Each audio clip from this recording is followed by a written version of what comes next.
Do you ever feel like you're just in a survival mode at work? You might actually be.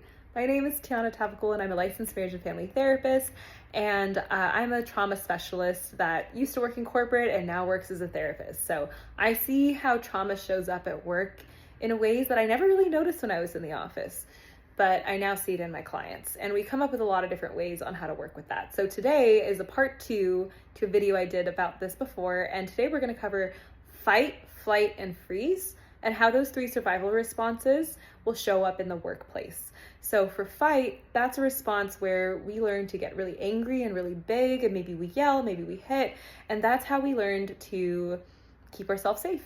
And so at work, that might show up like you're in a meeting and people have different opinions, or you have a different opinion than someone, and you feel yourself getting really worked up, and you just kind of want to yell or hit something or just get really upset, and it's hard to bring yourself down. When it's hard to bring yourself down or express yourself calmly, that is more of a fight response. And so what once was your frustrating parent or frustrating caregiver is now your frustrating boss or your frustrating coworker.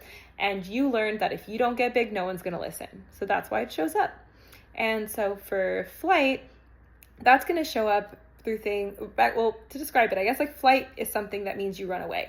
You couldn't hit, so you learned to run.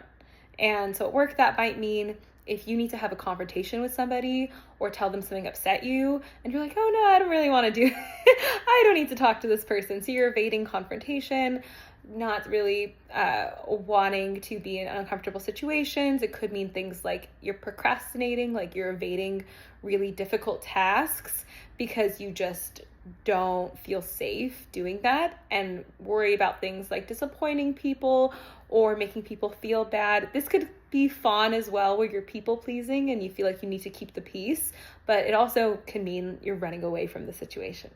And the last one would be freeze. Freeze is when both fighting doesn't work, running doesn't work, so you just feel completely unsafe and you shut down.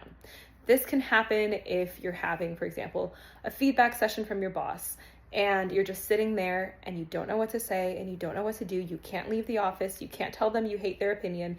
And so you just feel shut down. And when they ask, how do you feel? You just say, I don't know. And anything is just, I don't know. And you're almost in a daze and things feel slower. So when it feels like you just can't make any movement or decision and you're stuck, that would be a sign that you're in freeze mode. So subscribe for more. And if this felt helpful, I would love to do a video that's just like tips on what you actually do about this. So subscribe, like it, and if it gets enough, interest, I'm happy to make another video, part 3. Do you ever feel like you're just in a survival mode at work?